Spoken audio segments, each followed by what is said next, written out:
Kogo. O Fabrício propôs na dissertação dele uma recriação de uma peça de um irlandês chamado David Ireland, contemporâneo.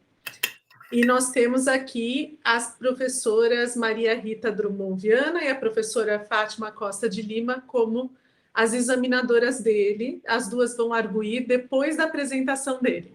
Então, a gente vai começar com a apresentação, né, Fabrício? Eu não vou ser muito formal, a gente já pode ir direto ao ponto. Você tem até meia hora, Fabrício, vai.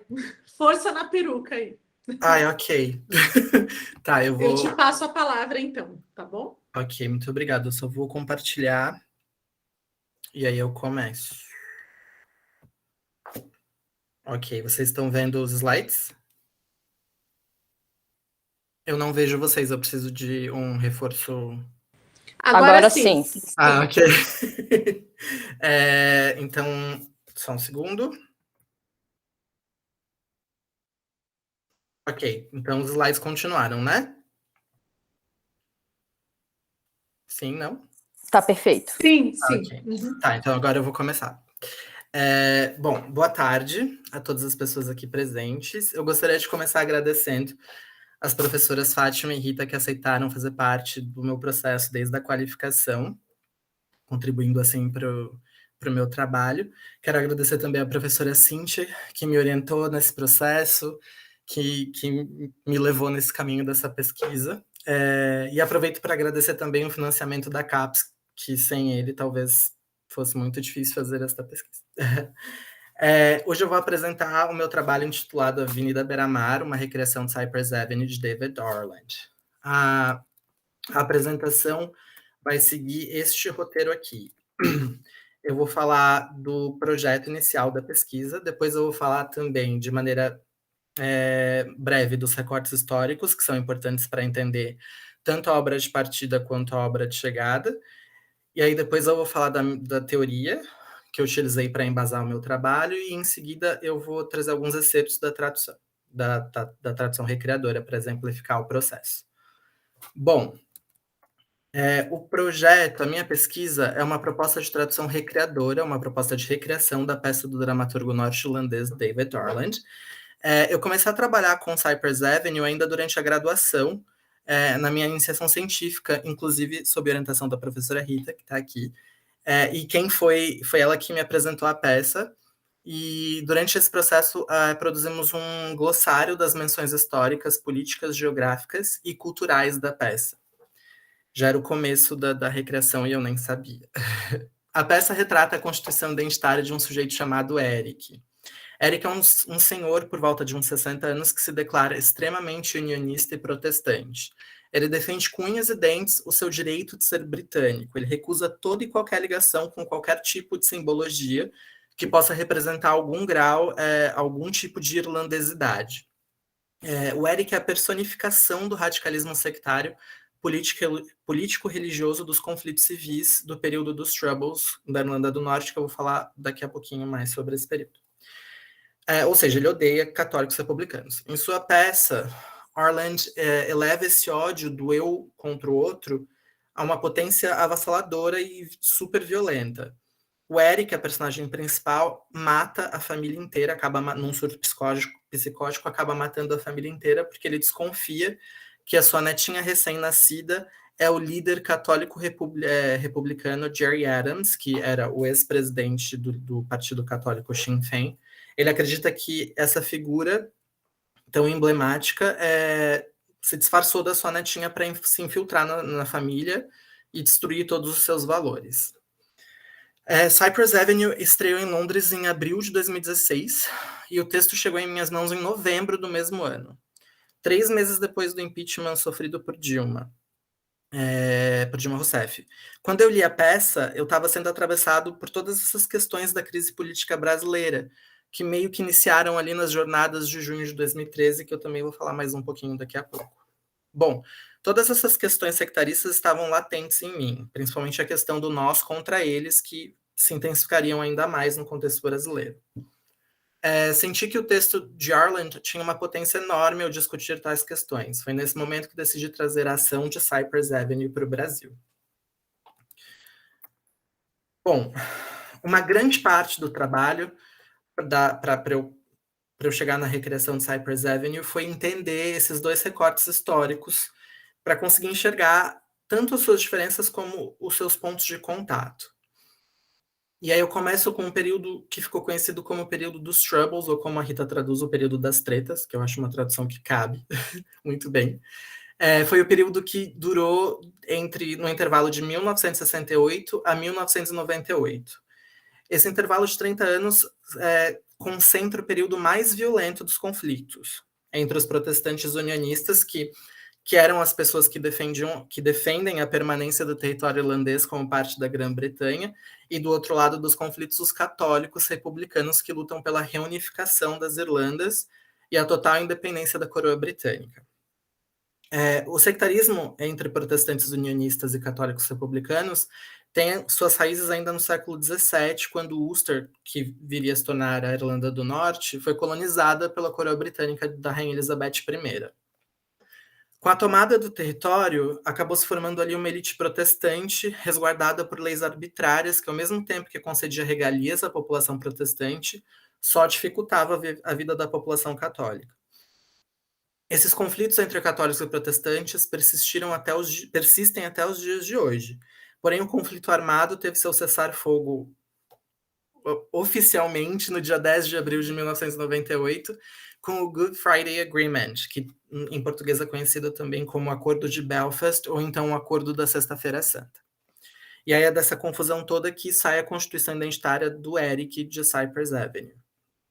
Já no recorte brasileiro, que eu fiz para a recriação de Cypress Avenue, é o contemporâneo, dos conflitos políticos partidários que começaram a se intensificar ali nas manifestações do Levante de junho de 2013 para cá. As manifestações populares de junho começaram por conta do movimento Passe Livre, por causa do aumento das tarifas dos ônibus. E aí as manifestações tomaram proporções gigantescas e atraíram todo tipo de pauta. Muitas das pessoas que se sentiam cansadas das mazelas sociais brasileiras ou estavam insatisfeitas com a política foram para as ruas. Essas manifestações populares ficaram difusas com as reivindicações. Mas não só as reivindicações ficaram difusas, mas também as representações nessas manifestações. Elas começaram a ser organizadas por movimentos civis não partidários. O antipartidarismo tomou um espaço tão forte que acabou em expressões de violência em algumas das manifestações. Essa crise de representação começou a rachar não só os movimentos das manifestações, mas também a população. O antipetismo começou a crescer com o aumento das notícias de escândalo de corrupções envolvendo o partido. E grupos conservadores aproveitaram o momento, então, para se fazer presente na mídia, principalmente nas redes sociais, e se apresentarem como uma nova opção para mudanças políticas no país, ganhando um apoio de uma parcela grande da população que estava frustrada com os grupos e partidos políticos tradicionais.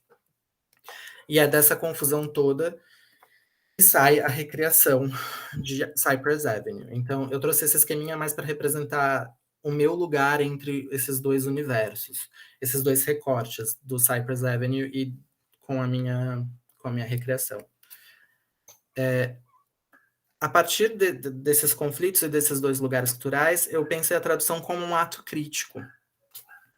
Eu penso o meu ato tradutório da pesquisa a partir de um ponto de vista que leva em consideração os atravessamentos ideológicos tanto do texto-fonte como do tradutor. O tradutor aqui não apenas como um agente passivo que transporta um texto de uma cultura a outra. O tradutor, no caso, eu. Tomo o conceito de tradução de Maria Timoxco, eu não tenho certeza se é assim, eu procurei, mas eu não consegui achar, como pronuncia, em que ela diz: a ideologia de uma tradução não reside simplesmente no texto traduzido, mas no modo de expressão e na postura do tradutor ou da tradutora, bem como na relevância dessa tradução para o seu público. Esses últimos aspectos são influenciados pelo lugar de enunciação do tradutor. De fato, eles são parte do que chamamos de lugar de enunciação, pois aquele lugar é uma posição ideológica, bem como uma posição temporal e geográfica. Tais aspectos da tradução são motivados e determinados pelas afiliações culturais e ideológicas do tradutor ou da tradutora, assim como, ou ainda mais, motivados pela localização espacial e temporal de onde ele ou ela fala. E não só essa localização espacial e temporal atravessam o meu trabalho, o meu fazer tradutório, como eu faço questão de ressaltá-las no meu texto. Penso, então, a tradução como um modo de crítica ao meu tempo e espaço. Para além dessa questão ideológica da tradução, eu uso o que diz Haroldo de Campos para pensar o ato da recriação. Campos discute sobre a intraduzibilidade de textos artísticos. Ele leva em conta a arte enquanto um objeto que é algo e não que representa algo, sendo necessário desta maneira que, ao traduzir um texto de arte, ou a traduzente precisa pensar a tarefa como artista, para então recriar em outra cultura a obra de arte que terá o que Campos chamou de corpo isomorfo. Segundo ele, serão duas obras independentes, que, no entanto, por ter uma relação de isomorfia, cristalizar-se-ão dentro de um mesmo sistema. Embora Campos estivesse falando do contexto de tradução de textos poéticos, eu empresto seu conceito para refletir sobre minha empresa tradutória. Eu leio Cypress Avenue buscando o que a faz ser tão potente para recriar essa potência catártica em Avenida Beira-Mar. E aí, além desses conceitos já mencionados, eu pensei também os conceitos da paródia, que, segundo Ceia, em definições simples, a paródia, enquanto termo literário, refere-se ao processo de imitação textual com a intenção de produzir um efeito cômico. A forma de como se processa essa imitação, a motivação para o ato imitativo e as consequências esperadas para esse ato determinam a natureza literária da paródia. Por exemplo, a paródia é a forma privilegiada do exercício poético-ficcional da autorreflexividade. Eu pensei o termo através de Hutian também, quando ela diz que a paródia, e aí aqui eu cito, a paródia é, no fim do século XX, um dos modos maiores da construção formal e temáticas de texto. Para além disso, tem uma função hermenêutica com implicações simultaneamente culturais e ideológicas. O rir, e aí, fecha aspas. E aí aqui eu uso o rir do passado como uma forma de criticá-lo. O servir-se da comédia não como forma de anestesiar essas problemáticas, mas como forma de questioná-las. Eu expor ao mundo concreto seu ridículo e absurdo. E é essa a principal função de Cypress Avenue, e eu tomo essa função aqui. Sua forma de revisitar esse passado traumático parodicamente, estabelecendo assim um contraponto e uma identidade nacional protestante unionista radical, colocando em perspectiva o que tem de mais frágil nas identidades radicalizadas, resultantes da exacerbação dessas simbologias tidas como nacionais. A tradução recriadora toma aqui esse mesmo caráter paródico, relocado ao contexto brasileiro das novas constituições identitárias, dessa radicalidade conservadora. Ao recriar Cypress Avenue, eu proponho também uma paródia, um duplo, com um recorte específico da sociedade contemporânea brasileira. Eu uso o texto de Orland para recriá-lo em forma de paródia do meu tempo e espaço. Por fim, trago a discussão sobre o traduzir teatral e algumas de suas questões. Embora, em minha empresa tradutória, eu não tenha levado em consideração de forma direta uma encenação do texto, pelo menos não neste primeiro momento, por se tratar de um texto teatral, foi preciso refletir sobre algumas coisas. Os meus gatos estão querendo participar.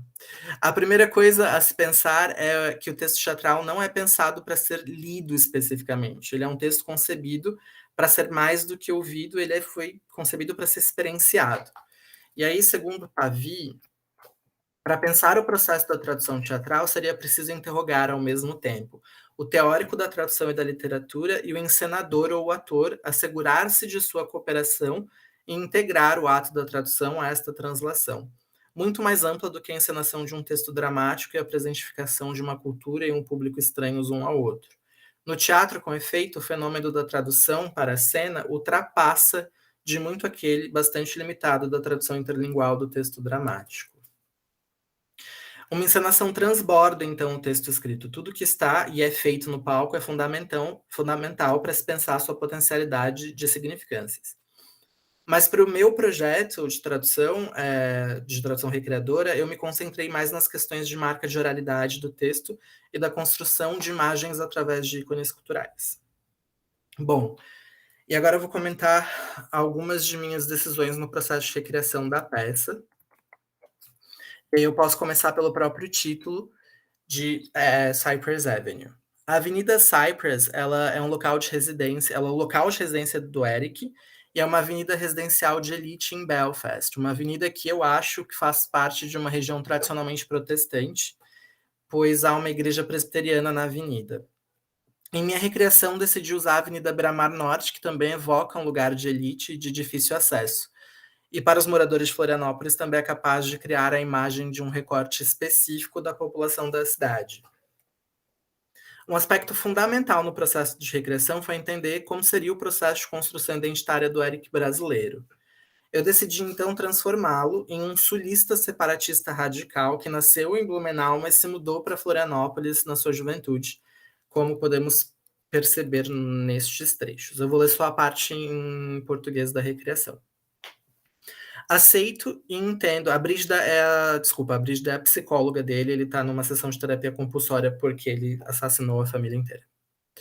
Aceito e entendo que, mesmo sendo brasileiro no interior de Santa Catarina, você não tenha sido exposto ao multiculturalismo do mesmo jeito que alguém que... Com licença, posso te interromper? Eu acho que tu não me escutasse. Não, desculpa, acho que tu me escutasse mal. Eu sou catarinense, vivi aqui minha vida toda. E a última coisa que eu sou é brasileiro. Meu avô foi morto na Guerra do Contestado. Meu pai lutou a vida toda pela independência do Sul. Eu também morreria pelo meu direito de ser sulista. Minha identidade sulista, minha cultura, nosso jeito de viver, nossa herança e existência, nossa própria existência. Todo julho eu celebro a República Juliana. Eu ergo a bandeira da União Sulista da varanda do nosso apartamento. Eu trabalhei para o movimento separatista contra Brasília e a mídia governista por 3 décadas. Eu sou qualquer coisa menos brasileiro. Sou sulista. Sociavelmente sulista. Eu não sou, nunca fui, nem nunca serei brasileiro. No texto original ele fala de o quanto ele não é, do texto fonte ele fala de quanto ele não é irlandês. Ele é britânico e aí ele recusa toda a sua irlandesidade. Por mais que essa imagem possa ser caricatural, esta era meio que a intenção. Eu não tinha um compromisso de retratar a realidade como ela é, mas o meu objetivo era partir de um ponto da realidade e esticá-la ao seu máximo, atingindo o ponto do absurdo, assim como em Cypress Avenue. Outro aspecto que tive que me debruçar foi nas escolhas para os nomes. Eu decidi, para este aspecto, escolher os nomes por proximidade dos nomes da peça de partida. Ou então, o efeito que ele teria no contexto brasileiro, contexto de recepção. O primeiro nome que pensei foi o de Eric. Segundo o dicionário etimológico, a palavra Eric pode ter sua origem na língua nórdica antiga e que tem, em tradução literal, é correspondente a honored ruler, governante honrado. Mas a palavra também ela já foi usada como substantivo comum na Irlanda medieval. Eric era utilizado como uma multa que era cobrada por assassinato. A multa era cobrada do assassino ou da família do assassino e ela tinha que ser paga para a família ou o senhor da vítima. E por mais que eu não tenha como saber se o David Orland pensou nessas questões para nomear o Eric, não sei nem se isso tem relevância para minha pesquisa, mas eu achei interessante essas possibilidades de significado em relação à personagem. Por isso, então, decidi manter o nome Eric e adicionei apenas um acento agudo na vogal E. Já para o nome da filha de Eric, a Julie, eu pensei em trazer para o nome a marca dessa descendência europeia de Santa Catarina. Pensei no nome Julia, grafado com G-I-U, e aí o nome cabe nessa faixa etária da personagem. Segundo o IBGE de 2010, o nome Julia teve sua ascendência na década de 80, principalmente ali para o final da década de 80. E para a neta de Eric, a Mary May, eu queria um nome que marcasse a personagem, porque ela é uma personagem central, né? Então, pensando no efeito cômico, eu decidi por Valentina, que durante o final da primeira década dos anos 2000 e no início da segunda, foi um nome que se popularizou muito. os nomes Valentina e Enzo viraram até piada na internet, né? Porque não só na internet, porque a gente tinha essa sensação de que toda criança que nascia nesse período eram batizadas dessa maneira. E aí tem a personagem Slim, que é um sujeito que encontra o Eric em dado momento da peça, e ele se declara para o Eric como membro de um grupo protestante de guerrilha. Ele, segundo a personagem, ele quer ser um terrorista. Ele diz que ele quer ser um terrorista e ele quer agir em ações armadas contra republicanos, mas ele fala que nos dias de hoje não são muito bons para ser um terrorista, porque não tem mais muito dessas ações armadas. Então decidi trazer o nome para Magrão, porque me soava como um apelido possível para um membro de uma gangue urbana, por exemplo. Outra escolha fundamental para a recriação foi sobre a figura de Jerry Adams. Eu tive que pensar em alguém que ocupasse o mesmo lugar simbólico. A pessoa que pensei, que consegue suscitar dois extremos desses sentimentos, tanto o amor como o ódio extremado, foi a figura do Lula. Lula enquanto a personificação do ódio de uma parcela da população. E também tem a questão da aparência, né? Eles acabam se parecendo, dois barbudos, grisalhos, enfim. E eles ocupam esses lugares parecidos nesses imaginários, assim, dessas relações de amor enquanto o herói ou considerado o melhor presidente por uma parcela da população, ou então o maior bandido da história brasileira. Então, eu achei que fazia bastante sentido. Outras questões importantes são as menções a ícones culturais. Em um de seus solilóquios, Eric reflete sobre si e sobre o que significa para ele ser irlandês ou então não ser irlandês. E aí, nesse momento, ele cita alguns ícones culturais que são conhecidos internacionalmente, são muito importantes para uma nova cultura irlandesa, como, por exemplo, o grupo de dança folclórica Riverdance, a banda U2 e o ator Liam Neeson. E aí, pensando em quem usar para chegar nesses mesmos lugares, de uma certa representação do que possa ser essa brasilidade no imaginário de alguém como Eric, eu decidi usar essas figuras. Eu troquei Riverdance pelo axé, por sua capacidade caricatural de uma ideia de exportação do que faz parte de uma suposta brasilidade, ou não de uma suposta, mas de uma brasilidade. E aí eu decidi, então, trazer o ator Wagner Moura, porque ele também ocupa esse lugar no imaginário de algumas pessoas, desse artista comunista que usa dinheiro público para produzir filmes que são supostamente panfletários, como a sua última produção, o filme biográfico do Marighella. Já a Pabllo Vittar entrou por conta do lugar que colocaram ela no momento das eleições presidenciais de 2018. Algumas notícias foram difundidas no WhatsApp, e algumas dessas imagens diziam que a Pabllo iria compor a chapa com o Lula. Ela ia ser o vice do Lula em 2018. E também, em uma dessas fake news, foi difundida que um projeto ia ser levado ao Congresso para mudar a cédula de R$50 e colocar o rosto dela no lugar da onça. Então, a figura da Pabllo Vittar consegue trazer, por conta disso tudo, uma comicidade para a peça. Bom, e aí aqui eu tenho o texto que desse momento que ele fala do Riverdance, Liam Neeson, U2, e aí eu mudo para o axé, Wagner Moura e Pabllo Vittar. Por último, eu tive que pensar também como resolver os termos ligados principalmente à religião, pois na minha recriação o ponto de conflito é muito mais sobre os conflitos partidaristas, ou mais especificamente o antipetismo e o anticomunismo do que a religião ou o conflito católico-protestante. Então, eu decidi utilizar alguns termos como esquerdistas, petralhas, quando Eric se referisse aos Fenians, que é um termo pejorativo para se referir a católicos. E aí eu troquei a figura do Papa pela figura do Marx.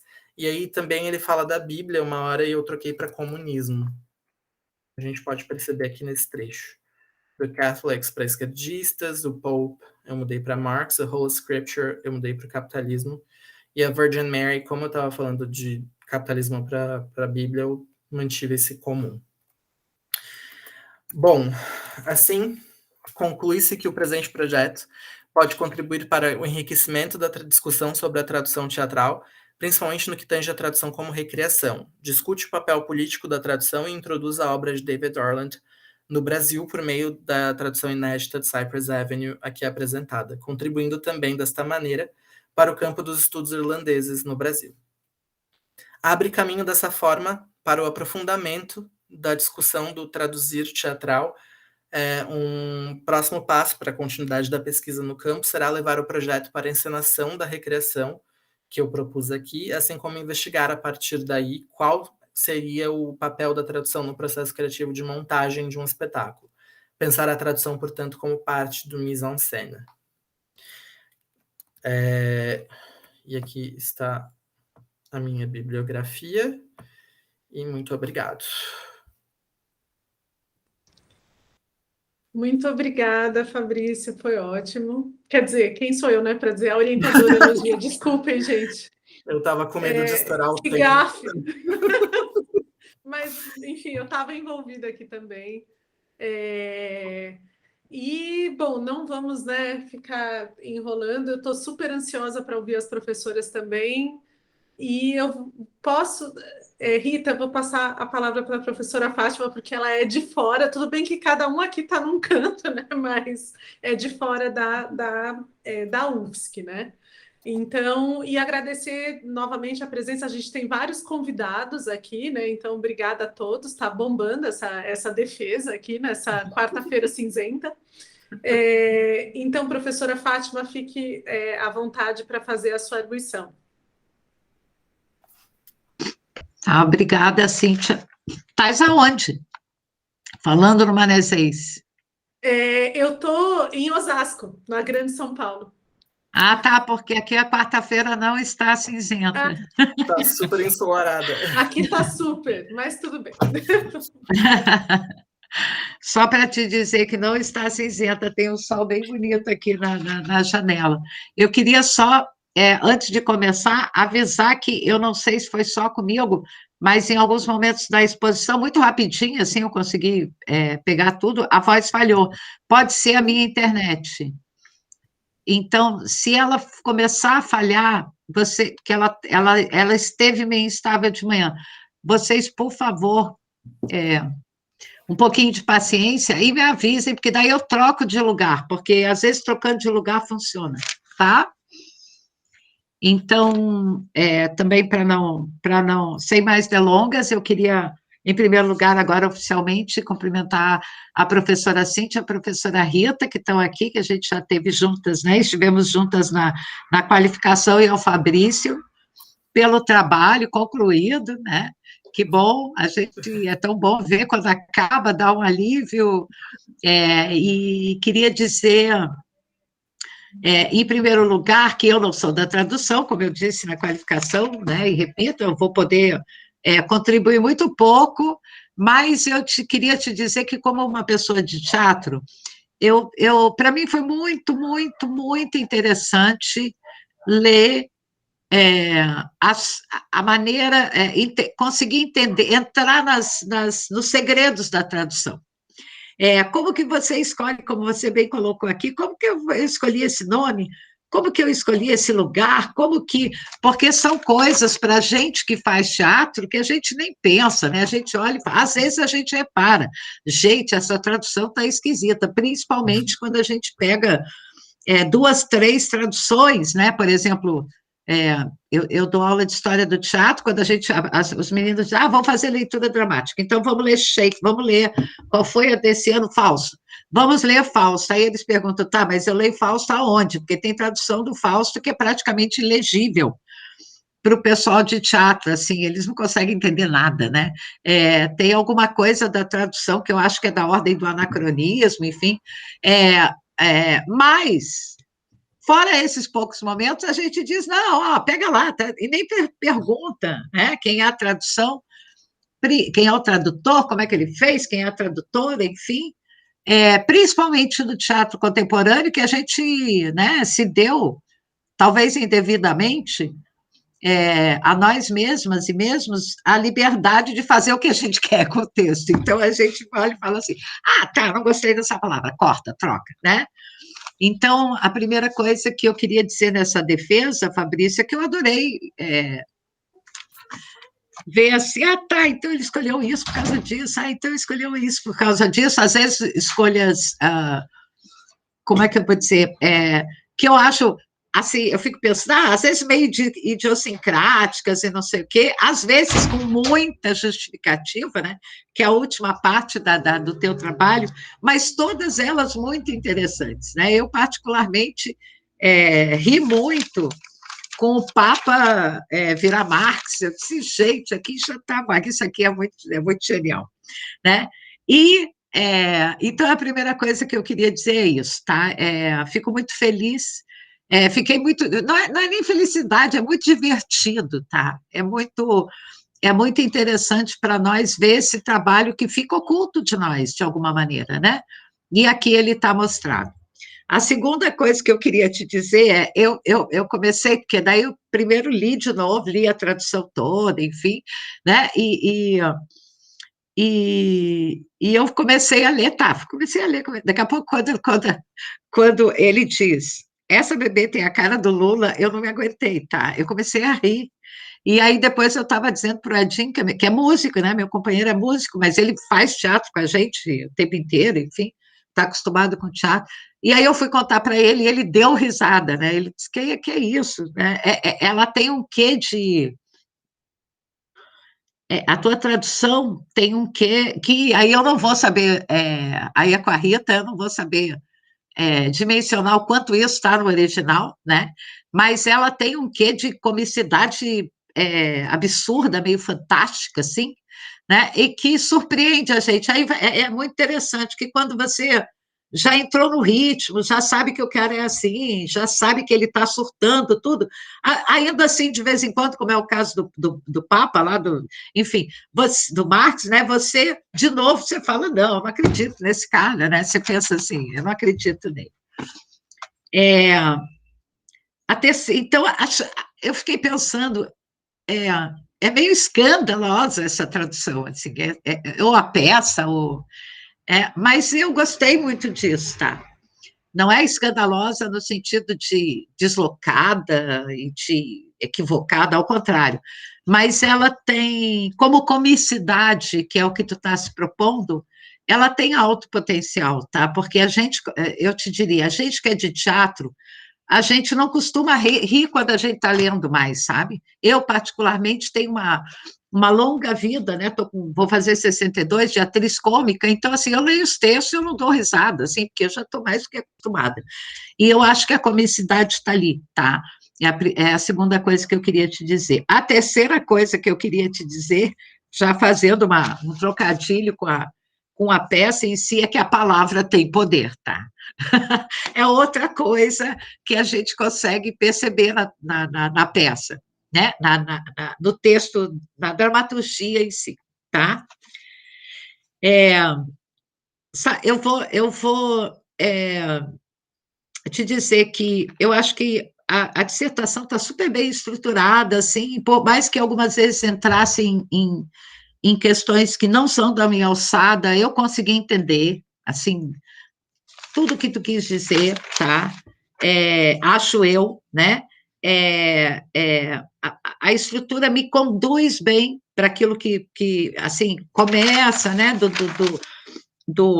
Desse texto e contexto, nós e eles, né? Como é que isso que tu apresentasse aqui bastante, né? Como é que se chega a esse cenário de disputa política como se fosse time de futebol, enfim. Depois tu vai para a recriação propriamente dita do texto, né? E eu queria elogiar umas coisas e te perguntar outras, então, tá? Mas já dizendo que me contempla, assim, assim, o que está colocado aqui, tá? Talvez sejam questões para conversar já com o texto publicado, vamos dizer assim, né? Mas foi aparecendo, eu vou te colocar. Então, assim, acho muito, muito, muito legal. Então, assim, eu vou a partir do capítulo 3, basicamente, tá? Acho muito importante essa tua colocação, não é? Eu vou chamar de tomada de posição, né? Porque eu acho que não é a questão só estética, e eu vou falar isso, ou talvez não seja só a estética da tradução, como tu fala em algum momento, né? Que tem a questão, tem a semântica, e tem a estética, né? Não seja só uma questão de estética de tradução, mas a questão da tomada de posição do tradutor, tá? E eu acho que isso está muito bem colocado no teu trabalho, né? Por mais que eu tenha uma questão em relação a isso, mas vai aparecer agora. Então, assim, eu vou colocar essa questão retomando o Benjamin, mas não no texto que tu usa, que é da tradução, que a gente comentou isso, eu acho, na qualificação, e que está ali, para mim está tranquilo, né? A tradução para Benjamin é esse exercício, eu acho que coincide com esse exercício que tu faz de, como ele diz, a tradução é um novo original, então, assim, eu não, essa preocupação de ser ipsis literis, particularmente desaparece, é uma nova obra de arte, enfim, né? Mas no autor como produtor, ele vai colocar uma coisa bem interessante, que é um debate entre qualidade estética e tendência política, que eu acho que me serviu muito para ler algumas coisas que tu coloca, tá? Então, ali na teoria, tu vem colocando, bem colocado, né? Desenvolvendo qual é esse lugar de recriação, de crítica, enfim, que eu acho que é esse o cerne da coisa, mas chega lá no final, tu coloca assim, toda tradução é crítica. Eu falei, gente, mas como assim? Né? Essa é a minha primeira pergunta, para depois a gente conversar. Eu pensei, tá, porque com a discussão do autor como produtor, para que seja crítica, ela precisa de um certo contexto e ela precisa de tomada de posição. E eu não sei se todo o contexto e toda a tomada de posição é suficiente para que não vou falar da tradução, né, porque eu não posso, mas que, por exemplo, uma peça teatral seja crítica em si, tá? Então, essa é a minha primeira pergunta. Para o Benjamin, olhando lá para a origem, tu até vai usar a gota d'água, né, do Chico, o Benjamin vai dizer que ele vai delimitar a crítica, ela não é tudo é crítica, tá? E é isso que é a minha pergunta, por que toda tradução seria crítica, tá? Inclusive, nem todo o contexto, porque o Benjamin vai dizer, por exemplo, na origem do drama trágico alemão, que eu vou dizer, ele está fazendo ali no primeiro capítulo a crítica do conhecimento, né? E eu vou traduzir ele assim aqui, me desculpa a liberdade de usar o verbo traduzir, mas ele diz, principalmente em períodos de decadência, e é interessante porque tu lida com dois contextos de crise, tu lida na exegese dramaturga do autor, e agora na tua dramaturgia, na tua tradução, na tua autoria, tu lida com dois contextos de crise, né? E então fica essa pergunta. Depois, andando, tu vai pela tradução, a tradução teatral, né? Aqui é que eu me dei conta, gente, que mundo é esse? Que mundo legal para caramba, para gente de teatro conhecer, né? Mas eu tirei duas perguntas, uma eu vou deixar para o final, mas eu tirei mais uma, que era o seguinte, ó. Tu vai falar... eu teria que abrir o texto, mas, enfim, de uma argumentação aqui sobre teatro e tradução, a purgação da realidade, eu não gosto desse termo purgação, eu tenho que te dizer aqui, tá? Para mim isso é muito aristotélico, é muito antigo, é muito século XIX, mas enfim, é a tua escolha, tu faz o que quiser, não é uma crítica, é um gosto pessoal, eu até diria, mas tu vai colocar alguma coisa do tipo no final ali, que os tempos já não são os mesmos. Eu fiquei pensando, tá, não são os mesmos para quem? Não são, porque tu vai comparar dois contextos, um da década de 90, se eu não me engano, e um hoje. E eu fiquei pensando, porque eu acabei de escrever um artigo, um capítulo de um livro aí que vai ser publicado, em que, mais um livro sobre a pandemia, né? E eu pensei, tá, eu não quero mais falar de pandemia, porque estou de saco cheio, está todo mundo naturalizando pandemia, e eu não vou ser mais uma a fazer isso. Então, é o seguinte, eu usei o carnaval, que eu pesquiso, né? O contexto, quem deu foi 3 desfiles de escola de samba de antes da pandemia, e para abordar os textos, 4 dramaturgias negras, né, de teatro negro, para mostrar que, para uma certa parcela da população brasileira, que inclusive é majoritária, para essa produção artística, seja nas escolas de samba, seja no teatro negro, a pandemia é só mais um genocídio, né? São todas obras de antes da pandemia que você olha para elas, você fala assim, cara, eles estão falando da pandemia, e não é. Então, eu fiquei pensando que eu queria justamente isso, esse efeito barroco de trompe-l'œil, né, de enganar o olhar, que as pessoas olhassem e dissessem assim, elas estão falando da pandemia, e não estão. Então, assim, a pandemia como mais uma barbárie, como mais uma tragédia, tá? Que para nós, né, como eu gosto de dizer, branquitude urbana, brasileira, bababá, a gente olha e fala, é a pandemia. Mas quando você vai para outros lugares, as quebradas, as favelas, as pessoas estão dizendo, mais uma, talvez até um elemento interessante para a gente tentar pensar a reação da população brasileira a essa pandemia, tá?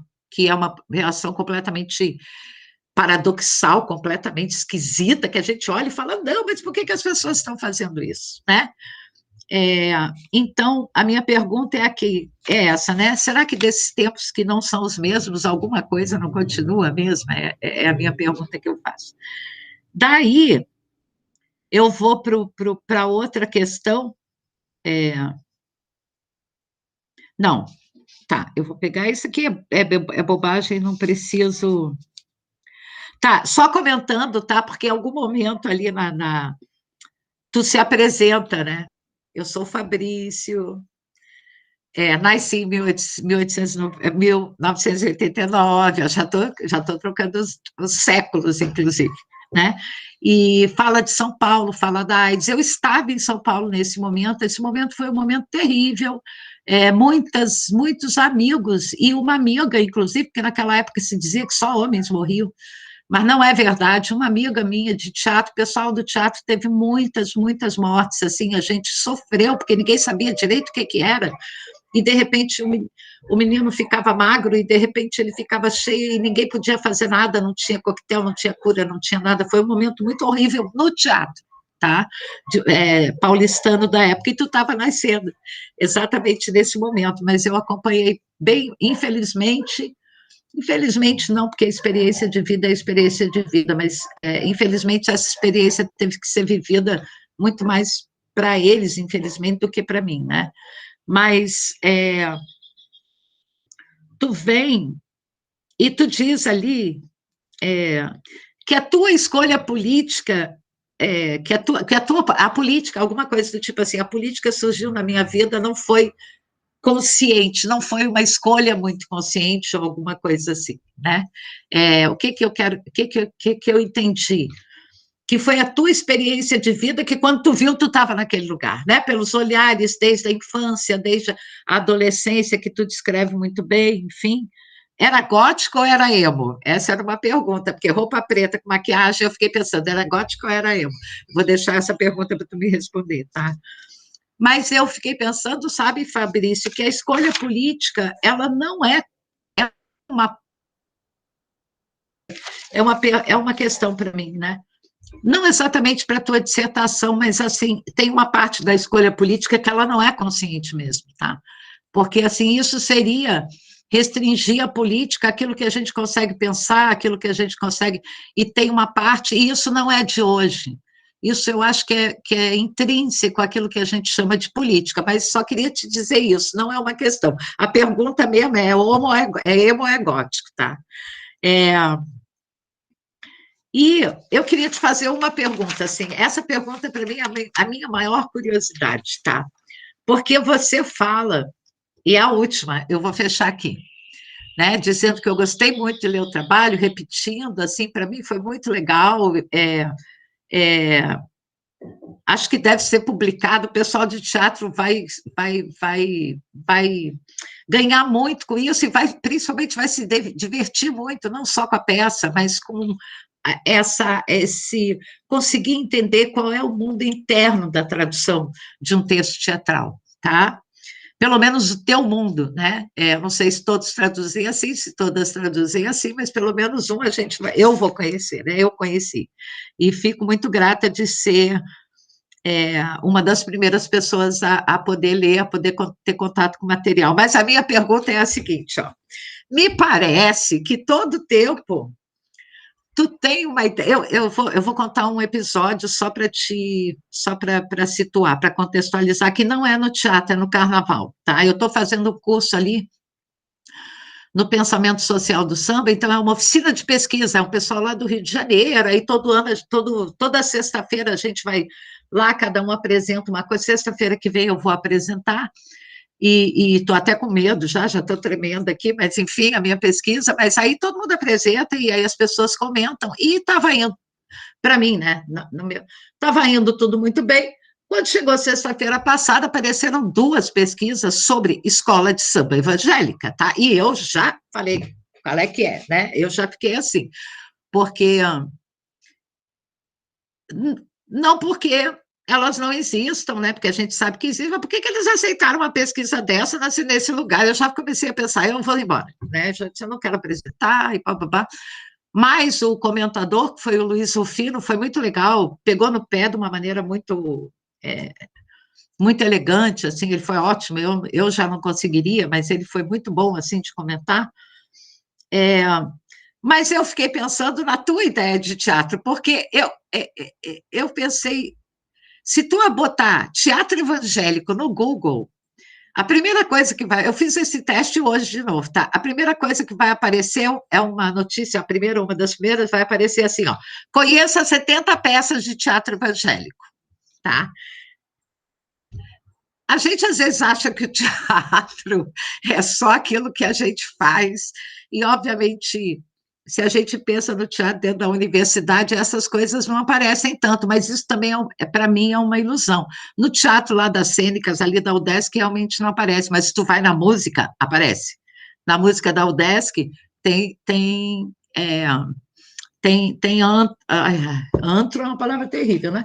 Tem núcleos evangélicos lá dentro, inclusive com professores, estudantes, enfim, né?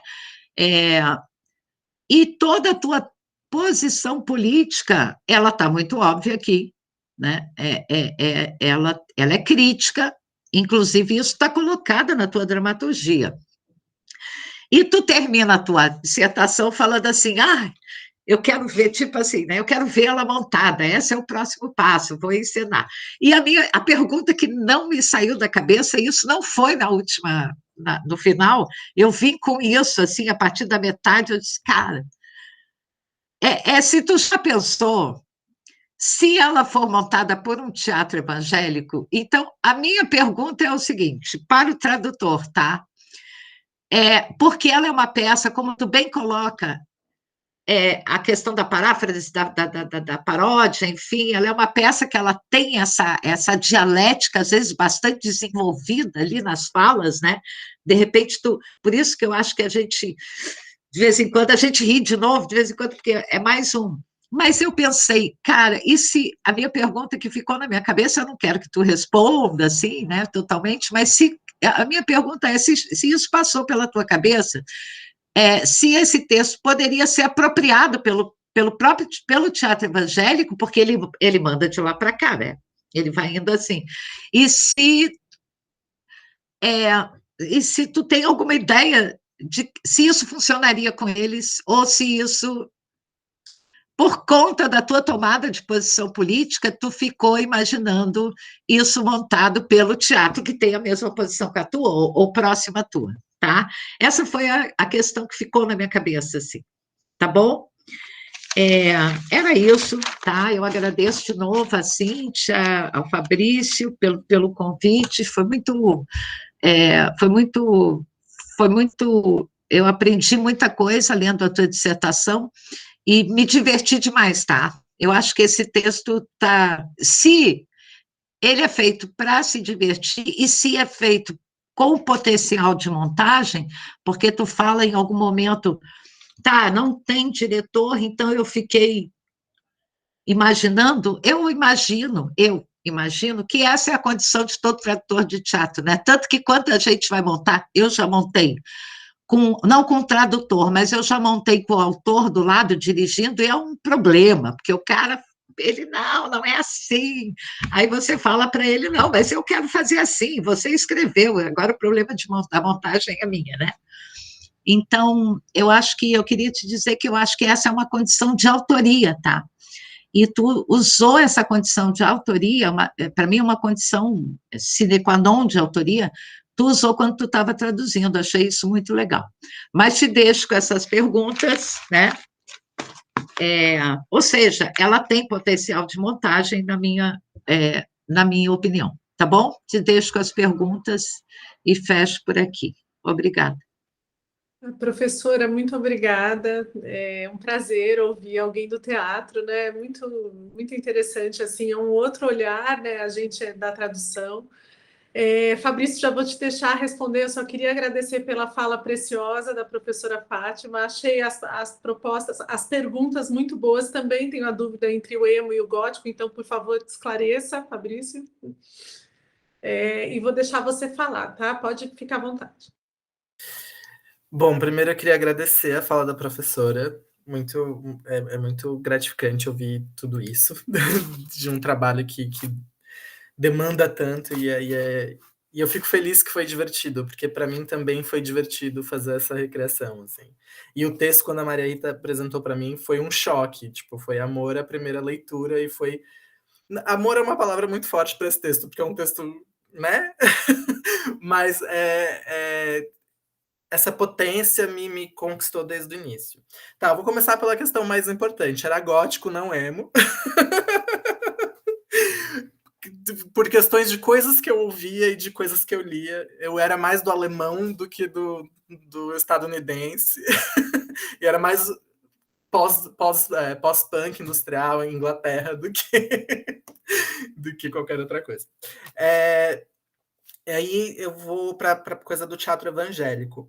Não me passou o teatro evangélico, mas a coisa dessa...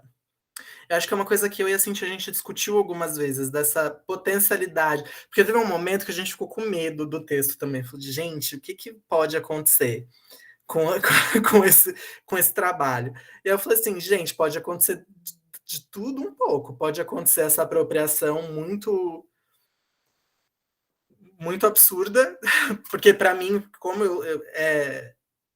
eu me envolvi muito nessa produção, e é uma produção que passa por mim, e aí eu deixo de mim nela, então para mim é quase... No momento eu falava, eu fico pensando, não, gente, não tem como ser cooptado, mas tem, óbvio que tem, porque é exatamente isso que a professora falou. Eu acho que é um texto muito dialético e muito... Ao mesmo tempo que eu tomo os meus partidos, o texto deixa essa fagulha, sabe? Esse incômodo para todo mundo, porque eu acho que é para ser incômodo para todo mundo mesmo. Para essas figuras absurdas e para a gente também, porque como a gente recebe ou como a gente reage a essas figuras, ou se a gente não é essa figura, e aí eu acho que envolve todos esses momentos. Então eu acho que ela pode ser contada. Eu queria que não, mas eu acho que tem essa possibilidade. Ainda mais hoje em dia, né? Que no momento que eu comecei a recreação, parecia muito absurda, mas hoje em dia, para mim, a minha recreação não parece tão absurda assim, não. E ainda mais... Enfim, é isso. A outra pergunta, se eu me lembro direitinho, eu anotei aqui, era sobre o tempo. Os tempos não são os mesmos para quem, né? E aí eu acho que eu concordo com a professora. Eu acho que eu preciso pensar isso de novo, porque os tempos são diferentes para quem. Eu acho que no momento da minha escrita eu pensei mais nessa distância, na minha distância dos Troubles da Irlanda do Norte e para minha presença no contexto político contemporâneo, porque eu estive em algumas das manifestações de 2013, então, e aí foi um momento que eu acho que eu comecei... Eu já era um adolescente meio chato, crítico, não sei o que, blá blá, mas acho que foi nesse momento que eu acho que eu acordei mais para essa minha importância de ação enquanto agente político na sociedade. Inclusive, uma das fotos foi eu que tirei mesmo, e aí eu acho que esse momento, assim, Mas eu não sei responder. Eu acho que não mudou, na real. Eu acho que a gente só tá nesse espiral muito louco desde o final do século XX. Então, eu acho que é isso. Mais alguma pergunta que eu tinha que responder e eu não respondi? Eu Ah, posso falar da tradução crítica. isso. Essa é a última pergunta. Pois é, eu fiquei pensando isso agora. Porque no momento que eu escrevi isso, eu pensei que, como a tradução é sempre esse momento que a tradução sempre, o texto a ser traduzido no momento acho que dessa origem meio benjaminiana, desse caldo do Benjamin, dessa origem, atravessa o corpo do tradutor, né? Então atravessa o da tradutora, atravessa essa mente. Aí eu fiquei pensando muito nesse aspecto, mas de fato algumas pessoas podem não ser críticas a nada ou a nenhum momento, ou então, sei lá. Mas de alguma forma essa tradução passa por um crivo ideológico mesmo imperceptível, né? Ou mesmo não imperceptível, mas mesmo não consciente, isso. Então eu acho que é mais nesse sentido mesmo. Ok. Vou silenciar agora o meu. Muito obrigada. Obrigada, professora Fátima, obrigada, Fabrício. Nossa, é uma banca, mas dá vontade de sair debatendo, né? Então, isso, a força dessa peça é muito impressionante, assim, porque ela desperta na gente coisas, né? Assim, para os convidados que estão presentes, teve gente que até saiu do teatro, né? Essa é uma peça bem polêmica mesmo, e o Fabrício deixou muito polêmica, né? E quando for encenada, e eu também espero que seja, eu queria estar presente, assim, eu vou ficar olhando a plateia, não vou ficar olhando o palco. Bom, professora Maria Rita, seja muito bem-vinda. Eu agradeço a ideia de vocês da iniciação científica, né? Primeiro, que deu origem a essa dissertação depois, e estamos ansiosos para ouvi-la. Pode ficar à vontade. Obrigada, Cíntia, obrigada pelo convite. Eu fico muito feliz de estar aqui. Lógico, o Fabrício, ele é uma pessoa que é extremamente querida. Ele teve aula comigo pela primeira vez no segundo período, na segunda fase. Sim, o seu cafezinho, eu ficava rindo dele. Primeira vez que eu vi, eu fiquei pensando será que era chimarrão? Ele falou, não, é café mesmo. Eu falei, bom, se chimarrão pode, café mesmo pode também, então bora lá. E eu sinto que que a gente tem vindo caminhando junto desde então. Então eu fico muito feliz de estar aqui nesse momento, tendo estado na qualificação, tendo estado na iniciação científica também, e agora para a gente poder continuar esse trabalho também. Então, muito feliz de estar aqui, feliz dele ter podido conhecer outras leituras diferentes das minhas, partindo de pontos de vistas que tem mais a ver com a adaptação, com o trabalho da Cíntia, de intermídias. Eu acho que isso enriqueceu muito o trabalho do Fabrício, sem dúvida nenhuma. Então, eu acho que foi um casamento muito ótimo que aconteceu aí entre orientadora e orientando. E feliz também de estar aqui com a Fátima, que traz essa perspectiva do teatro, que eu acho que a gente que trabalha com teatro, seja em tradução, seja dentro dos estudos literários, a gente precisa dessa interlocução com o pessoal do teatro. Em relação ao que se abriu, Fátima, da tradução do Fausto, do Dr. Fausto do Marlowe, eu acho, que é o que para o pessoal da turma do Fabrício, eu uso uma tradução que eu gosto muito, que eu posso te passar depois, que é uma tradução que a gente, inclusive, encena em sala de aula, que eu peço para eles encenarem os pecados. Cada um deles escolhe um pecado, e eu peço para eles como que vocês representariam com a voz, com o corpo, na sala de aula, sem prop, sem nenhum tipo de apoio material, só com o corpo e a voz, como que eles vão representar os pecados, e costuma dar certo. né, Fabrício? É sempre divertido ver o pessoal se virando, ninguém ali é ator, ninguém ali é formado em artes cênicas, mas eles se viram também para poder dar cor para esse texto, que é muito legal. Se você quiser, essa é uma tradução que eu gosto especialmente. Fabrício, eu acho que eu percebo o quanto você caminhou da qualificação até agora, em termos da estrutura do seu trabalho. Eu concordo plenamente com a Fátima, o andamento, a sua divisão de capítulos, a ordem que se apresenta, ficou muito bom. Eu acho que você conduz de uma forma muito adequada. Os seus comentários de tradução eu achei muito pertinentes. Essa história da tradução comentada é sempre... não é fácil fazer tradução comentada, a gente não pode comentar tudo. Você escolheu categorias de comentário para poder comentar as suas escolhas, que eu acho que foram muito apropriadas. Elas têm a ver um pouco com o que algumas coisas, né, aquelas referências da cultura pop, têm a ver com o nosso glossário, mas as escolhas dos nomes próprios, você levou para lugares que eu não tinha imaginado. Eu jamais ia pensar em consultar o IBGE para ver dentro de qual geração, qual nome era frequente, enfim, aquilo dali foi uma solução que eu não pensaria, porque eu acho que eu sou menos ligada no real do que você, mas eu acho que foi uma escolha interessante que você fez, e eu confesso que eu ri bastante com Valentina também. A primeira vez que eu vi, eu falei, mas Valentina não é alemão, tinha que ser um nome alemão. Mas aí eu falei, não, mais importante do que ser um nome alemão é esse outro efeito do cômico que o nome Valentina pra gente tem. Agora tem, inclusive, aquela outra história da guria que ficou com o apelido de Valon, né? Ela falou, ninguém mais pode ter esse apelido, porque tem Valentina demais, o meu apelido é Valon, por favor, não usem esse apelido. Então, essa história ainda está rendendo até hoje. E eu achei essas escolhas muito interessantes.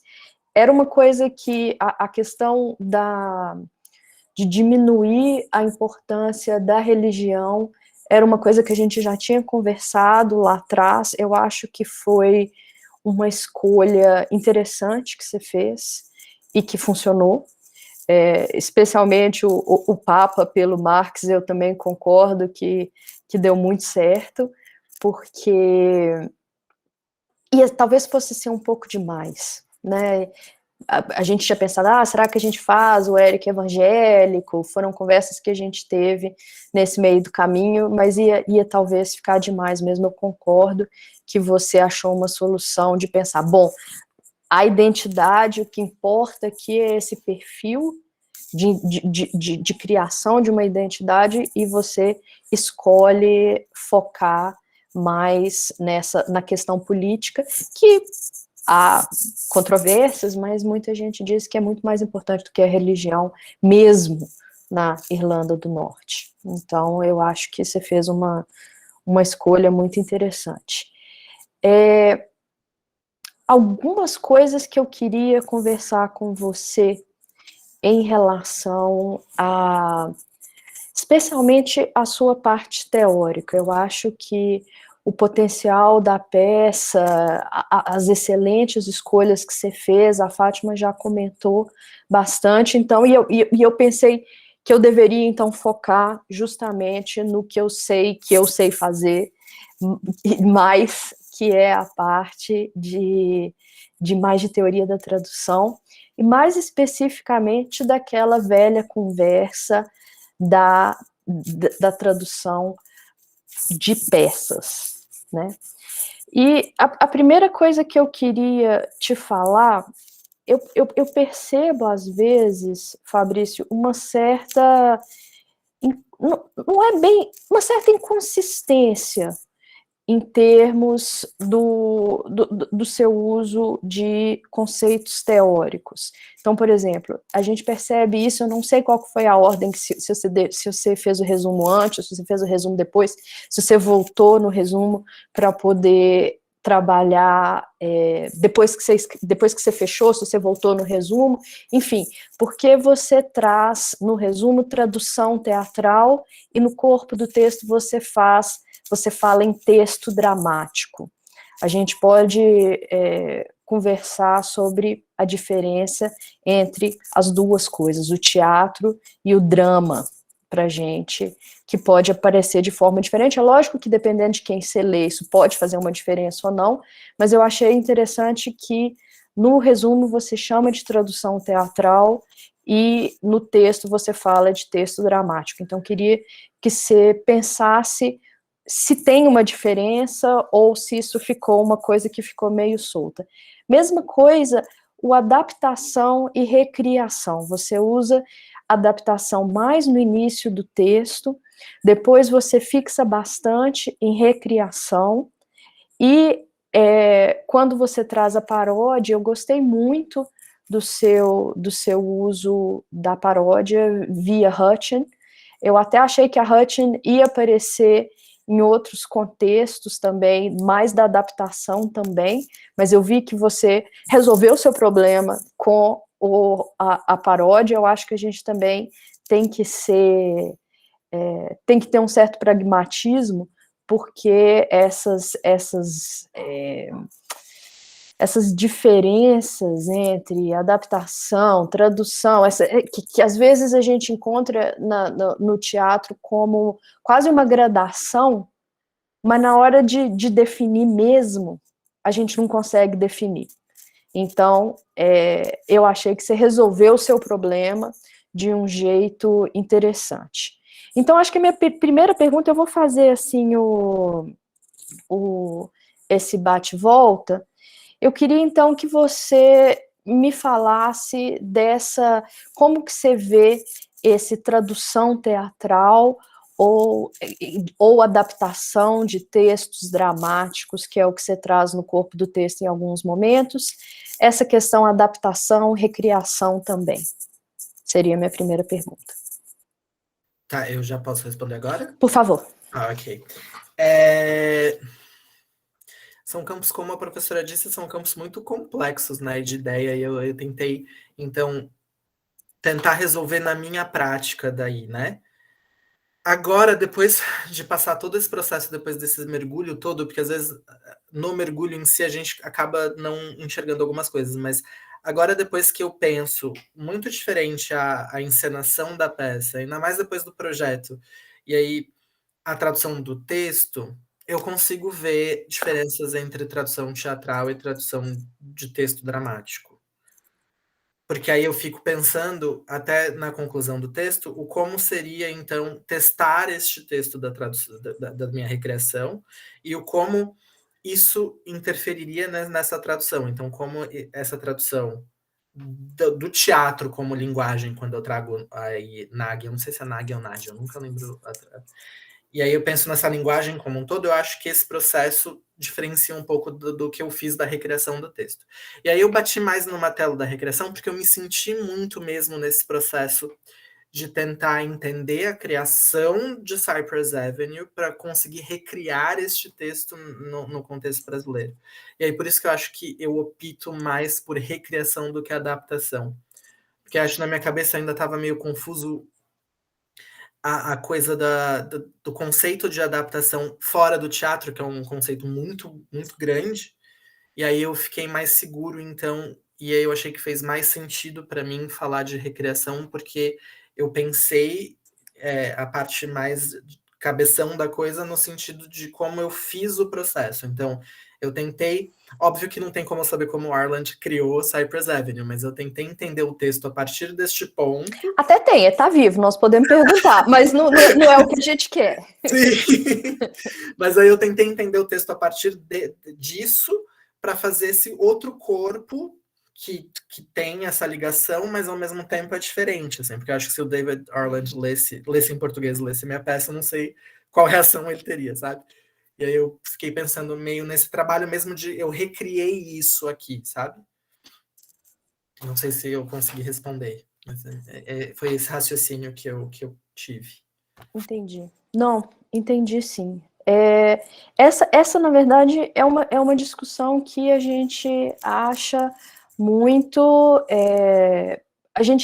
dentro do teatro, justamente, especialmente porque no teatro não é incomum de você ter tradutores ou tradutoras que são já muito conhecidos ou conhecidas como dramaturgas também. E geralmente, quando você tem esses tradutores ou tradutoras tarimbados, muitas vezes mais liberdades são dadas a essas pessoas de fazer o que você está chamando de recriação. Em inglês a gente encontra alguns nomes, por exemplo, você faz, agora está em cartaz a Gaivota, do Thomas Kilroy, que ele coloca after, né, a partir de, after Chekhov. Por quê? Porque ele faz justamente o que você fez. E aí em inglês a gente às vezes usa a palavra relocar, porque quando tem uma mudança geográfica, como a que você propôs, ele realoca a gaivota, tira daquele contexto de Rússia, né, e leva para a mesma época, ou seja, ele faz uma relocação que ela é apenas geográfica, ela não é temporal, porque ele mantém no final do século XIX. E aí, o que mais me interessa nessa peça, além de tudo, que ela é boa, mas como uma adaptação, como vamos chamar do que for, uma recriação, é que ele dá àquela pessoa que é o diretor, né, o dramaturgo da peça, esqueci o nome dele agora, falhou, mas ele dá àquele personagem características do Yeats, que também era dramaturgo e participava da fundação do Teatro Nacionalista Irlandês e tal. Então, ele pega emprestado também. Mas, enfim, por que eu estou falando disso? Porque eu acho que tem algumas características específicas da tradução no teatro que vale a pena você pensar em termos de paralelos. Então, assim, você deu muito interessante o exemplo das Medeias. Então, a gente vê isso especialmente mais com os clássicos entendidos aqui como os greco-romanos, porque essa diferença temporal ela é tão grande e todo o histórico de recepção dos clássicos, eu acho que acaba dando mais licença para tradutores e para diretores e dramaturgistas se sentirem à vontade para poder realmente fazer essa relocação, essa mudança. Mas a gente vê isso também muito, não só no teatro, mas também em outras artes performáticas, como a ópera, né? É muito comum a gente ver, por exemplo, Wagner, faz um Wagner no século XIX, tira daquele contexto de momento de formação, não deixa de você fazer um Parsifal, que não é medieval, que não é arturiano, você traz para cá. Alguns dão mais certos do que outros, eu achei horrível Parsifal de pastinha de advogado, mas é possível, né? E isso é feito e como que você encaixa a sua proposta ali dentro, eu acho que é uma coisa para você pensar, especialmente agora, quando você faz essa proposta de montar essa peça. Então, o que é? Você fala da tradução para o palco, você fala aquela metáfora que é muito usada da notação, né, da partitura.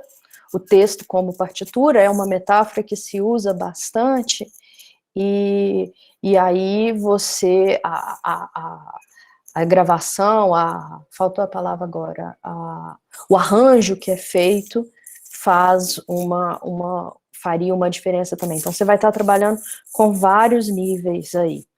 Agora, você fala em algum momento, e eu vou achar aqui, isso está na sua página 62, que aí eu gostaria de complicar um pouquinho, que é o seguinte, você coloca no finalzinho da página 62, você está trabalhando justamente com o texto da Nádia, eu também não tenho certeza como é que pronuncia o nome dela, então peço já desculpas.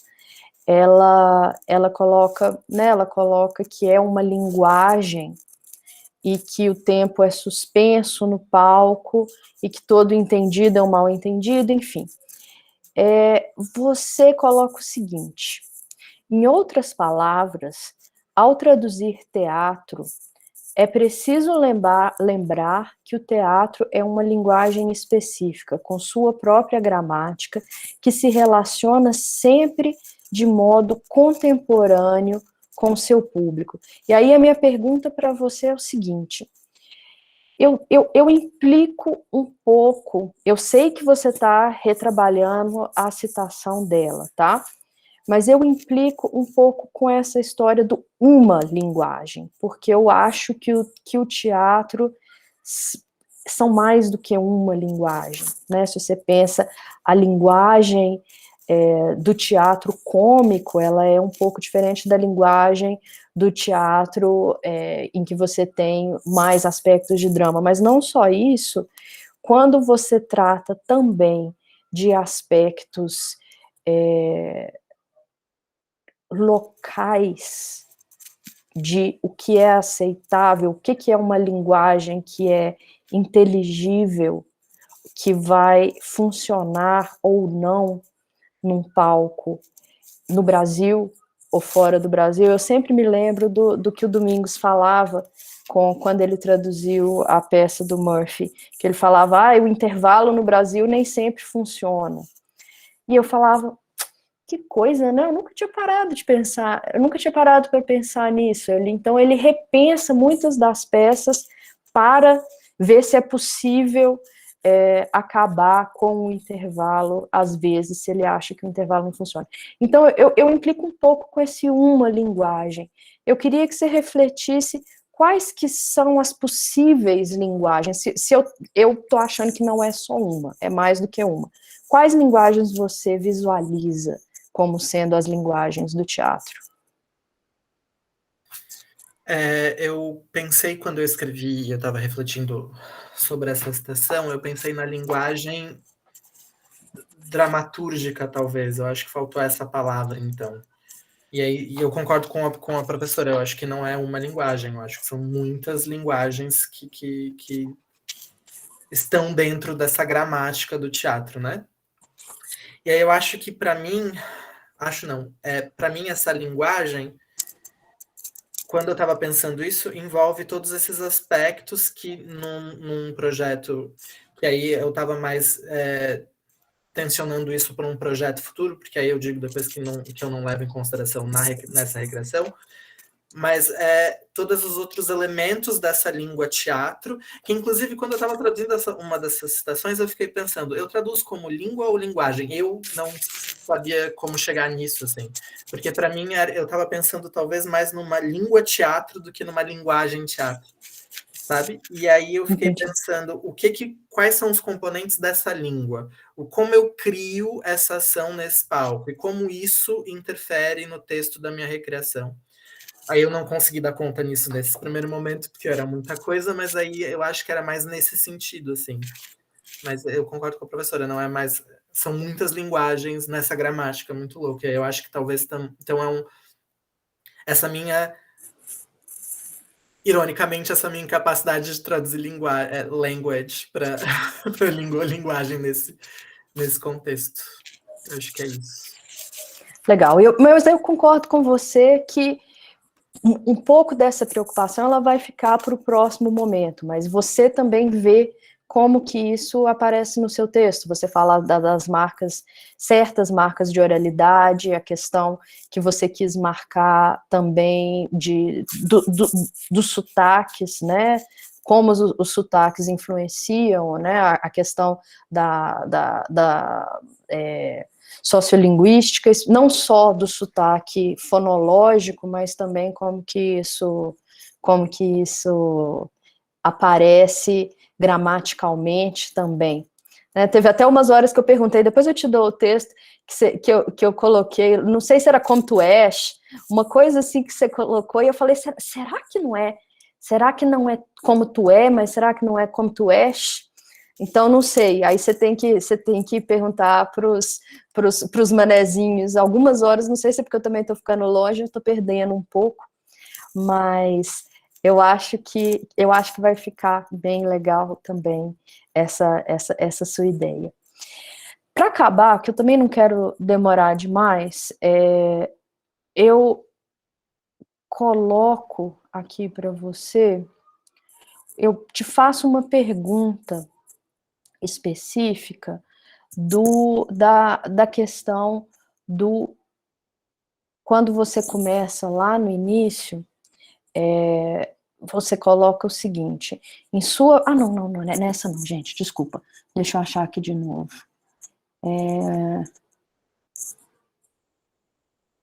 Ai, achei não, gente. Que droga. Não é isso não. Bah.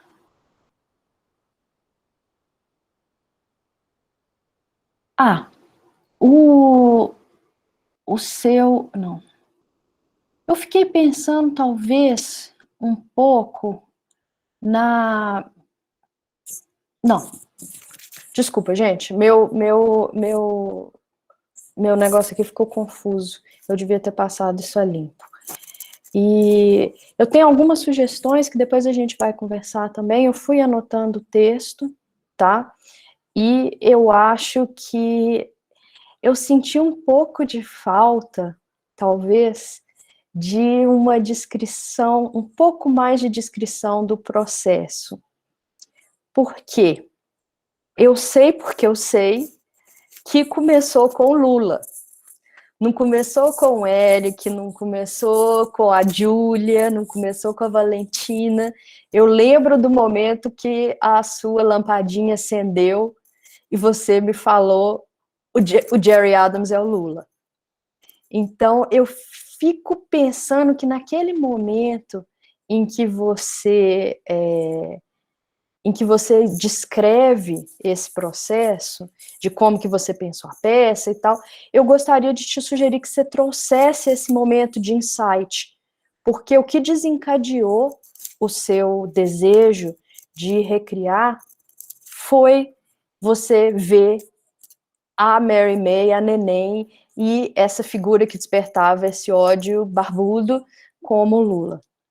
Então, eu te sugeriria, essa é a minha sugestão, eu estava tentando achar qual página que era, mas não importa. Eu te sugeriria, você sabe qual pedaço que eu estou falando, não sabe? Tá. Então, eu te sugeriria que você voltasse lá e narrasse mesmo, descrevesse mesmo, que essa é uma sessão que está mais narrativa, que você descrevesse o seu momento de insight, que você viu e que você pensou, eu quero traduzir essa peça, mas eu não quero traduzir ela na Irlanda, eu quero traduzir ela no Brasil, porque o Jerry Adams é o Lula. Ali naquele momento que eu faço aquele intervalo mais narrativo, ou você está falando... Tá. Eu faria ali, porque você está narrando a sua aproximação com o seu objeto de estudo. Eu acho que ali cabe. Mas se você achar que cabe melhor em outro lugar, tudo bem. Me veio à mente ali. Talvez conta para as outras pessoas como é que você chegou nisso. Eu acho que ainda foi no processo do glossário, porque eu estava pensando, tipo, tá, eu quero mexer com essa peça de alguma maneira, não sei como, e aí me veio a coisa da tradução, e aí eu estava eu tava lendo, acho que pela quarta vez a peça, alguma coisa assim. E aí, quando ele desenha a barba, porque numa parte da peça, ou na loucura do Eric, ele pega um canetão e ele desenha no rosto da neném uma barba para confirmar a sua teoria. E aí eu fiquei pensando numa pessoa desenhando e falando, tipo, meu Deus, é o Lula. E aí, muito dessa loucura, assim. Legal. E aí, a partir disso, e aí, como eu disse na apresentação, porque eu estava sendo atravessado por todas essas coisas na universidade, e aí 2016, 2013, e tudo vindo, e aí eu fiquei muito nesse momento também. Eu acho que esse momento é importante de ser incluído. E ser uma coisa que acontece, porque isso é uma coisa que acontece no palco, que a gente vê os efeitos, mas quem está lendo imagina. Isso te pegou tanto que você imaginou esse homem lendo no papel, você imaginou esse homem desenhando barba nesse neném, e isso que te deu o clique. Isso, para mim, eu acho que é muito importante para a gente poder pensar a potência do texto teatral. É isso, estou feliz. Eu também, muito obrigado. Muito obrigada, professora Rita, que vai dar continuidade a esse trabalho, né? Vamos dar esse spoiler para os participantes, porque o Fabrício vai seguir no doutorado e vai cuidar dessa encenação, talvez, né? Não sei, talvez vocês depois pensem, né? Mas eu também me empolgo muito com essa ideia. Muito obrigada pelas considerações. Acho que a professora chamou a atenção para uma coisa teórica que a gente tinha notado, né, Fabrício? Mas que é bom dar uma limpada mais. E vamos lá, eu vou, em vez de tirar todos vocês dessa sala, eu acho que eu vou colar aqui o endereço para nós três, professoras, tudo bem? Aqui no chat, daí nós nos deslocamos e vocês ficam aqui. Eu vou manter a gravação, então, por favor, não falem mal da gente, tá? Porque depois a gente pode assistir. Então, a gente já volta aqui, tá bom? Fabrício, entretenha seus convidados. Professora, não estamos ouvindo. Eu vou pedir só um intervalo para os meus convidados, mas eu já volto. E as professoras vão comigo. Com licença, pessoal.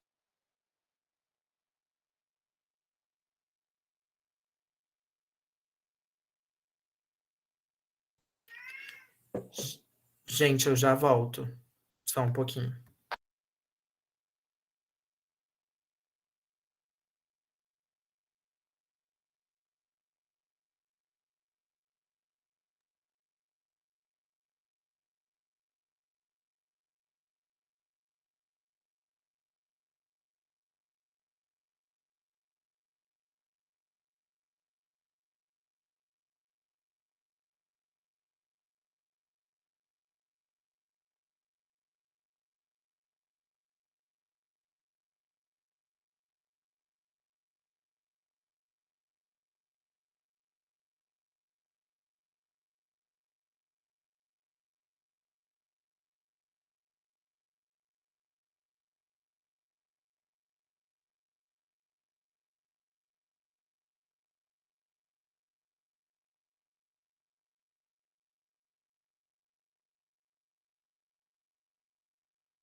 Obrigado, gente.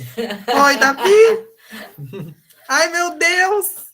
Ai, que coisa linda! Ai, que lindeza! Oi, meu amor! Ai, que lindo!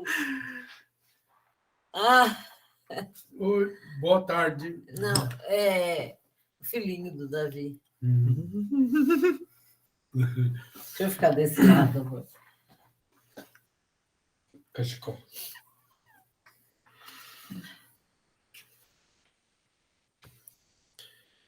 Ah, a Paula que veio aqui em casa, né? Aquela Pode. vez. Muito obrigado. Pode fazer pergunta, sim.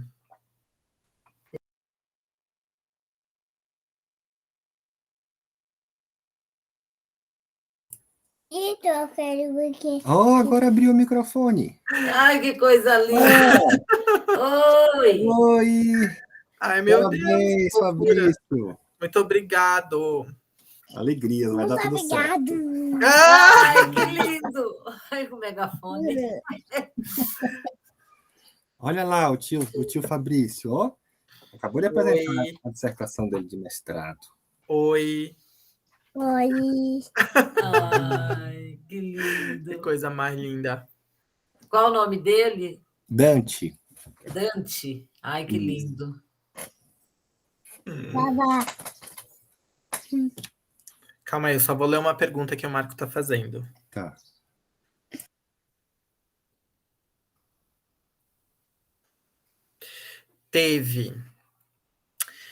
Teve uma expressão que ele usa extremamente.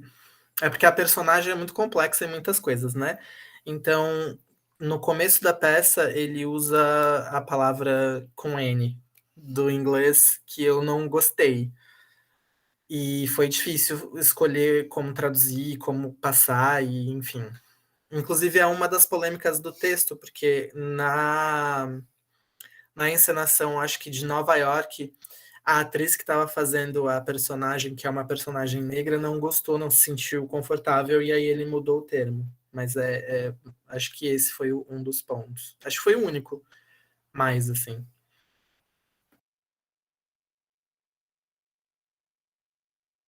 Ah, é? Luizinho.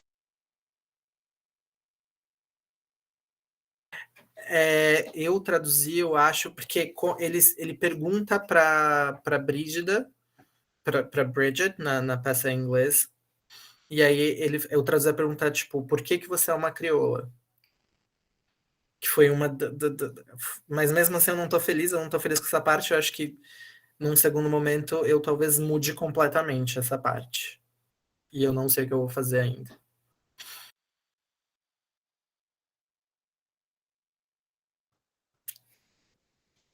Respondeu?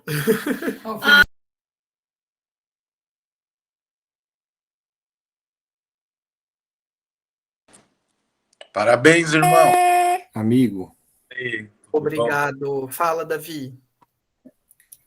tranquilidade. A apresentação foi linda. Críticas sempre vão vir. O Obrigado. trabalho não se encerra, né? E é isso. Vida segue. É isso. Depois você vai ter a oportunidade de lapidar para publicar ou aprofundar mais no doutorado, né? Uhum. É isso. Hoje é dia de celebração. Sei. Com certeza. Não é todo dia que a mãe vê o filho virar mestre. É, exatamente. Parabéns, viu? Ainda não teve a nota, mas com certeza vai ser aprovado. Então a gente já pode antecipar a celebração aqui. Com certeza. Ai, Ai, cadê o Felipe? Saiu? ele...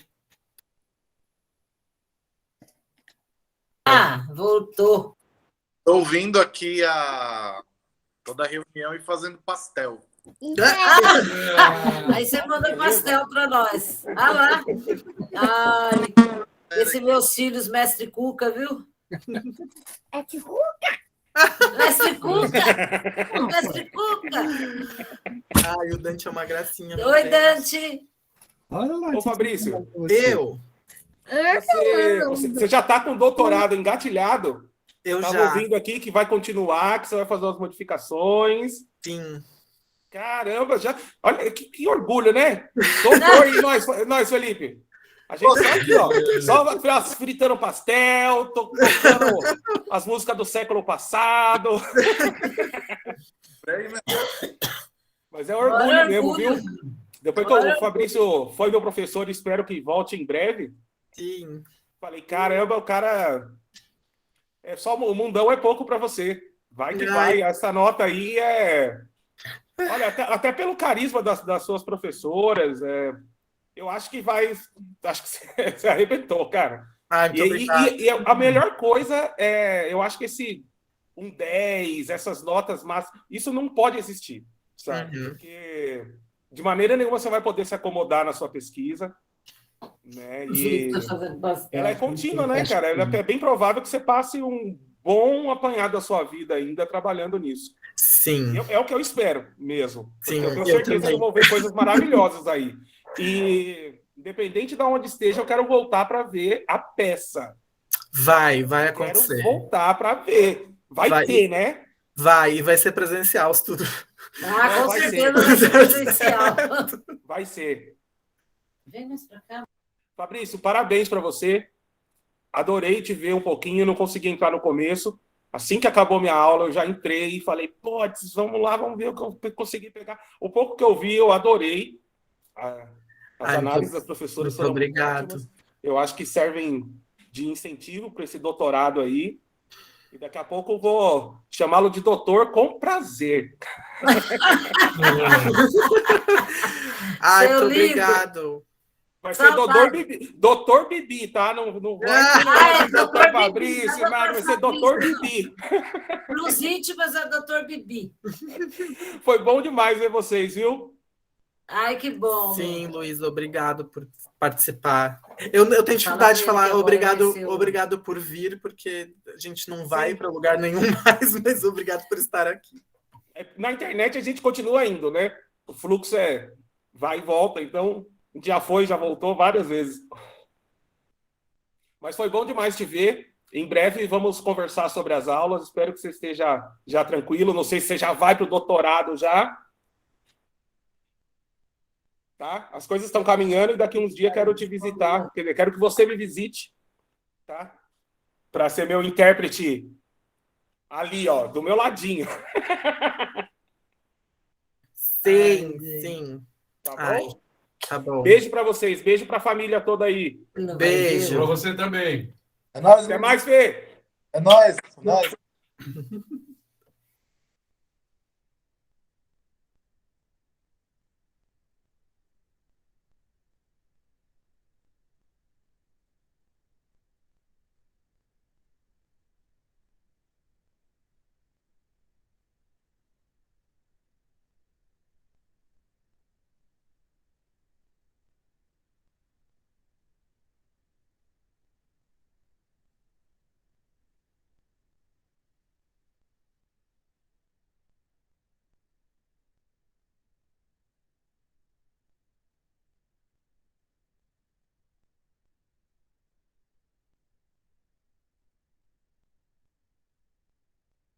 Ai, daria tempo de eu ter comido O Dante é a criatura mais simpática.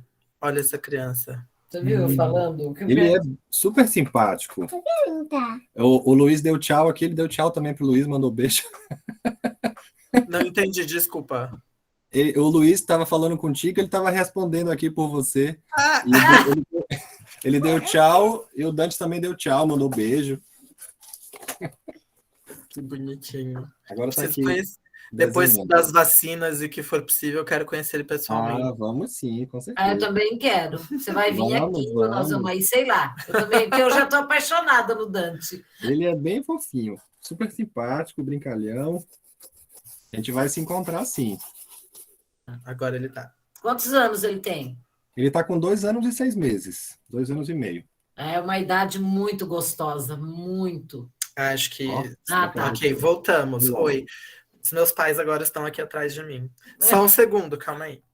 Olá, pais do Fabrício, tudo bem? Sejam bem-vindos. Estão aí? Estão ouvindo? Tinha uma criança aqui também, né? Então tá tudo muito familiar. O que a gente vai fazer agora, quer dizer, eu vou fazer agora é ler a ata, tá bom? Então é um momento um pouco mais formal, mas que precisa ser realizado. Só um instantinho.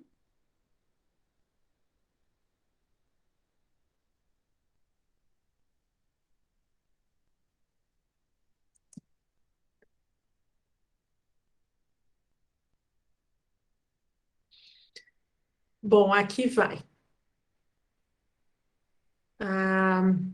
Essa é a ata de defesa de dissertação de mestrado do Fabrício Leal Cogo, realizada no dia 28 de julho de 2021, às 15h30, por videoconferência. Bom, então hoje, no dia 28 de julho de 2021, às 15h30, reuniu-se por videoconferência a banca examinadora, designada pela portaria número 36 da PGET 2021, de 5 de julho de 2021, para a apresentação pública da dissertação de mestrado de Fabrício Leal Cogo, matriculado no curso de mestrado do Programa de Pós-Graduação em Estudos da Tradução, intitulada Avenida Beira-Mar, uma recriação de Cypress Avenue, de David Ireland, orientada pela professora doutora Cíntia Beatriz Costa. O candidato fez a apresentação oral, sendo em seguida arguido pelos membros da banca. Eu vou citar as professoras, a professora doutora Fátima Costa de Lima e a professora doutora Maria Rita Drummond Viana.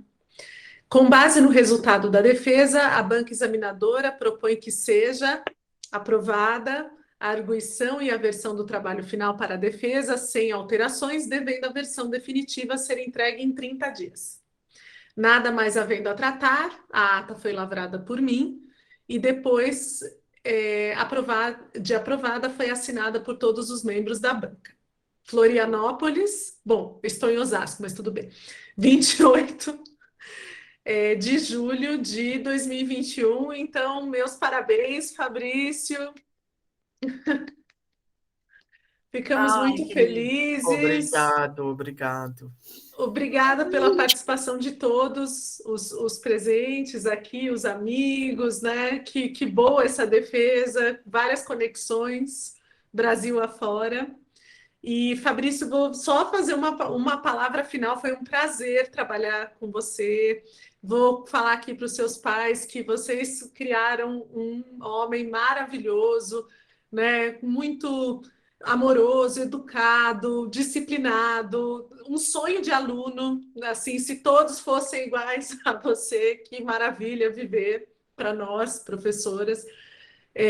Então, parabéns mesmo, foi assim, para mim foi um aprendizado e um prazer de 2 anos e meio, e quero agradecer às professoras Rita e Fátima pela super participação delas, muito boa para nós, e fechar dizendo que esse é um trabalho corajoso, hein? Muito ousado, e que, portanto, por favor, todos vocês presentes aqui, caso algo aconteça, vocês, por favor, façam o favor de nos proteger, chamem alguém, denunciem, liguem para a ONU, façam alguma coisa, por favor, por nós, tá bom? Muito obrigada. Fabrício, quer falar alguma coisa?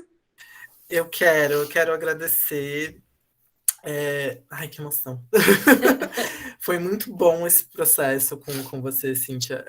Você sempre me deixou muito confortável e sempre me ajudou muito. E eu sou muito inseguro com muita coisa. Você conseguiu me passar uma tranquilidade que foi essencial, que sem essa tranquilidade eu não conseguiria ter feito esse trabalho. E eu queria agradecer também à banca, que foi essencial também. Enfim, eu estou muito feliz, muito obrigado. E é Obrigada, isso. pessoal. Vai comemorar, Fabrício, agora. Sim! Obrigada. Parabéns, Cíntia, Fabrício. Obrigado. Parabéns muito para os dois e parabéns para a Cíntia de ter acolhido o Fabrício nesse trabalho. O seu trabalho ficou muito bom, o texto do Fabrício é muito legível. Queria te parabenizar e te convidar para a gente continuar fazendo mais coisas juntas. Eu acho que nesse doutorado, com certeza, vai ter Cíntia, vai ter Fátima, sem dúvida, né, Fabrício? Sim. Eba! Agora toma que o filho é teu, Rita. Obrigada e parabéns aos pais. Muito A obrigada. vocês Tchau, tchau. e Obrigado. ajudá-lo também. Muito obrigada. E obrigado a todo mundo que estava aqui assistindo. Sim, esse público lindo. É raro a gente ver, as defesas estão tudo ficando abandonadas. É muito carinho que vocês têm pelo Fabrício de estar aqui. É emocionante ver essa galera toda. E o carinho de volta. Rita, Rafael Dante. conheço o Dante, filho de Davi. Olha! Que lindeza! Parabéns. Muito Obrigado bom. por tudo. Muito obrigado, gente. Parabéns, Fabrício. Obrigado. Parabéns, professora Cíntia. Tchau para vocês. Até mais. Tchau, professora. Tchau. Obrigado. Até mais. Obrigada. Tchau, pessoas. Muito obrigado.